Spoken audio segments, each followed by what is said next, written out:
start. My name is Seamus Ennis. I'm a coaching officer in Down, but I'm also a member of the Ulster Games and Coaching Committee.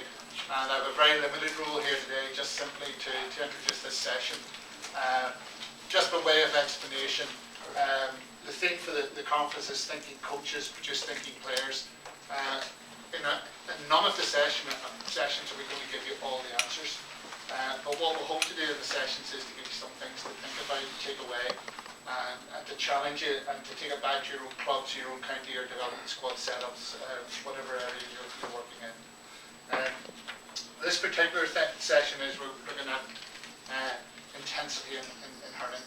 And the two presenters this morning, Kevin McGuigan, who for the last 3 years is working in the area of sports science with Ulster Council, and has worked with the various codes, hurling, football, camogie, ladies football, and with him is Micky McCullough, and Micky is one of the regional hurling development officers. I have the pleasure to see an awful lot of him in my own home county, and Micky's been involved in a lot of success, both playing wise and coaching wise. So these two guys are the experts. They'll do their presentation, and then hopefully there will be interaction, and I just encourage you to answer questions, and we'll go for about an hour. So the floor is yours, guys. Okay, so Seamus sort of touched on me. I'm Micky McCullough, I work for the Ulster Council. I'm based in Down, and sort of stuff that I've been involved with over the last couple of years. And Kevin said to me, I'll be covering here all my teams legitimately and illegitimately.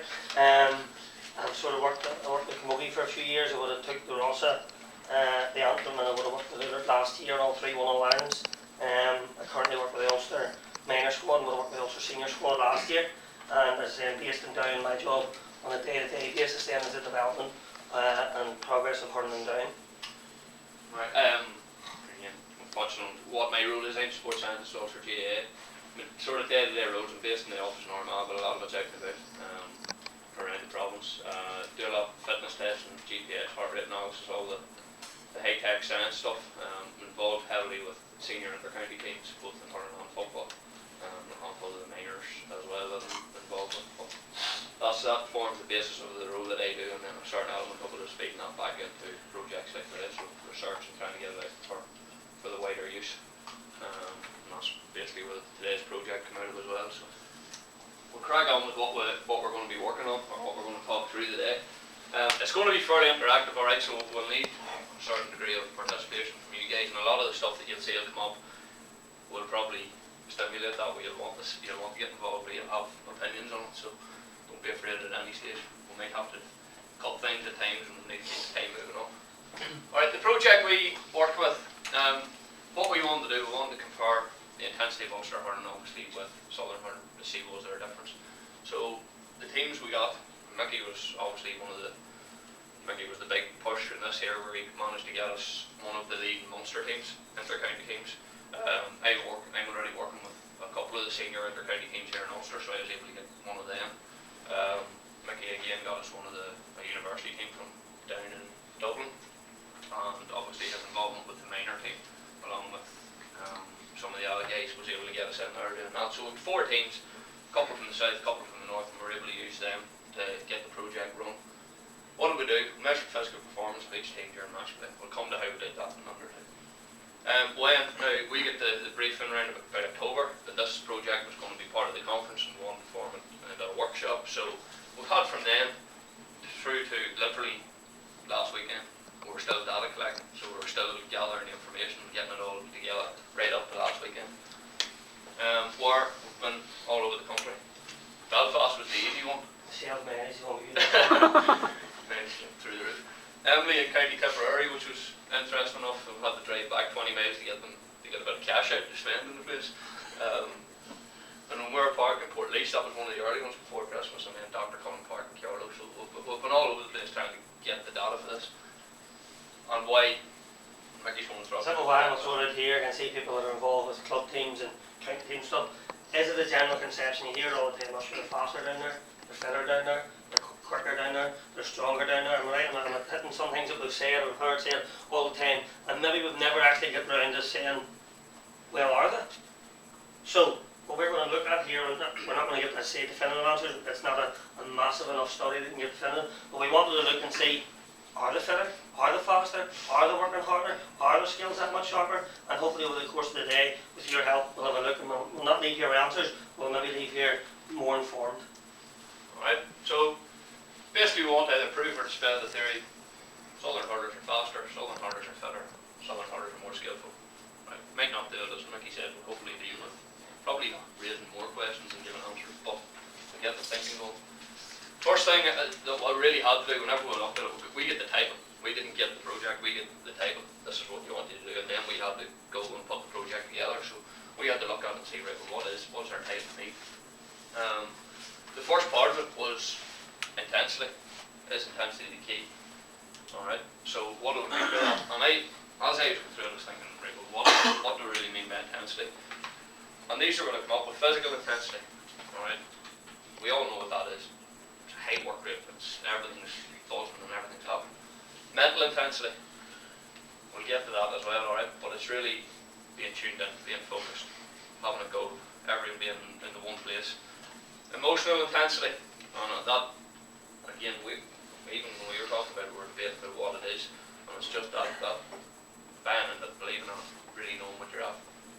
Skill execution speed and skill execution success were they're two phrases that there's no science behind them. I just threw them in as something that I thought described what we're looking at quite well. They're looking at the success of skill execution and then looking at the speed of it. So that's basically what I summarised what we're talking about intensity wise. And then in terms of hurling success, I'll go over to Mickey again for that. You know, we looked about hurling success. What is, Tom, what would hurling success be for Tyrone this year? Compete with that Iraq and try to win. Okay. Okay. What about Cookstown? Won the championship. Right. Anybody else here? Seamus, down, what would the down seniors be looking? What will be success this year? It's progress of some description, not necessarily winning something. So I want to come to actually, I want to hit London in a minute. It's where we deem our success is where we're aiming to do. Are we looking, I'm going to pick on the development manager of Armagh. 2 years ago, what did Armagh seniors win? Nicky record. What did we last year? Nicky record. Is there, maybe there's reason, but, if you want to look at that, are we then aiming success, are we pushing on? Tom, if Tyrone won a Nicky record last year, you'd be wanting to push on. You'd be wanting to push on, or are we maybe looking to slip back in and think, where is that easy championship? Again, I was involved with Camogie for a long time, and what I found happened was that the Downs and the Derrys and stuff of this world dropped down into junior and intermediate, which all of a sudden just pulls everything down. So if you're wanting to go that way, are you better at failing here than walking it easy here? And that's maybe where we need to get, the coaches the end of it. Or are we going to be happy going, well, we'll walk in the senior, but geez, we wouldn't beat them, and we might get a game there. Or we'll go down in the intermediate and show, geez, we'll win that. And then we'll get a wee run the All-Ireland and show it all up. So when we're talking about success, we're talking about relevant success. We're not talking about Tyrone here, Tom, and competing in the McCarthy Cup. But you must be relevantly successful in an element where there's a risk of loss.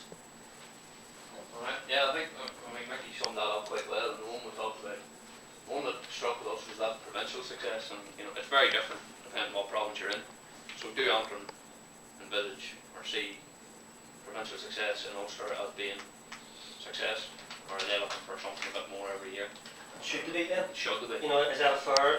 Should Antrim possibly be looking? We'll try and jump between the counties, but you ask the boys. Shearer's sitting up there with 10 Ulster medals. Would he give up all 10 in for one semi-final appearance and not an All-Ireland? It's about that relevant success, or what are we deeming as success? Would we call our 10 Ulster titles where every one is won by 25, 30 points as success? Was last year, I know sort of maybe it looks a wee bit biased, was last year's minor a success for Ulster? As opposed to the minor being won handy every year, all of a sudden now there's two teams competing, and I can tell you with being involved in the Ulster minor setup that the whole setup is raised, because not only have you got, or not now anymore is it 19 lads from here and 2 from here, you now have a fair even spread. So the key to the whole thing, and you look at with the down that meeting in the second, we're talking about competitiveness is the key. If you're hammering somebody, it's no use. If you're getting hammered, it's no use. But if you're competitive, if it's there, you're learning, you're experiencing, you're developing. Alright, so sort of nailed, that's all that thinking went into the title when we talked about the project. Then we got into it. The measuring physical intensity, and I told you that we come back to this at the start there. This is my part, and if any of the science loses anybody or anybody's bored with it, just bear with me, alright? I'm not dwelling too long. GPS analysis, some people may or may not have heard of it, alright? Basically, you'll wear wee things about that size and sits on the back and links up with satellites. Wear a vest of heart rate and stuff on as well. What it does, it allows me to sit on the side of the pitch. Micky was with me when we were down the country. And I was able to sit on the side of the pitch and I could see the players' movements, and it was recording the distance they covered, recording the speed they were running at, recording all their high intensity efforts. It could even record number of tackles, number of impacts and stuff like that. So phenomenal. Tom, we forgot to turn it off one day, and he was able to tell where we went after the game. Hey, today I left it with Micky, he drove in around Dublin. That's not the route home, Micky. We were measuring people in 1 inch, that last going 70 miles an hour. Then realised you don't bus. So yeah, that's basically what we get out of GPS. So we started to look at that, and there's all sorts of different things which we will come back to even when you get the results. You can see them completely endless. I could spend a week going through one person's results from it. It's that sort of amount to it. The heart rate analysis is probably a more common one that would have been about a wee bit longer, and it's one that people would generally be a wee bit more familiar with. And that bottom one, their average heart rate percentage, is definitely the one that we would use as an indicator in terms of fitness and stuff like that and work rates. And it would become relevant again when we look at the results. How do we measure the physical outputs? This is how we set up the project. What we did, we selected 10 players at the start, and it was 2 full-backs, 2 in the full-back line, 2 in the half-back line, the 2 midfielders, and 2 in each of the 2 forward lines. So 10 units, and we were able to look at 10 players. And we decided every game we do, we're going to look at the same 10 players, and we dictated that. The all-board GPS heart rate monitor, we had gone down, and with the one we both went to together, we were there maybe 2 hours before the game started. When we got in, got the stuff turned on, got the bibs and the vests hung up in the change room, and then basically given to the players, and then we get out on the road. And I sat and did the stuff in the laptop as the game went on. That was it. Simple enough process. They were only taking of active game time, alright, so if somebody was taken off, I'm able to note that on the software. You can take that out and then come out of all the averages and stuff like that. So software is brilliant for being able to let you do that. I looked at the real time stuff. We weren't really paying any attention to it. It was only to make sure everything was still working. The monitors were all still working alright. But it was all really analysed. But I was doing emailing across to Micky the following day. He'd look at it and then I'd look at it. We'd both come up with a couple of ideas. Alright, so that was how the project worked. We've put together a couple of videos here, and this is just to get you thinking. The first one, the lights are alright. The first one here, just have a look at it, alright? And we are, after it, we're going to get you to have a bit of a discussion, alright? Basically ask that question, is there a difference, alright? So,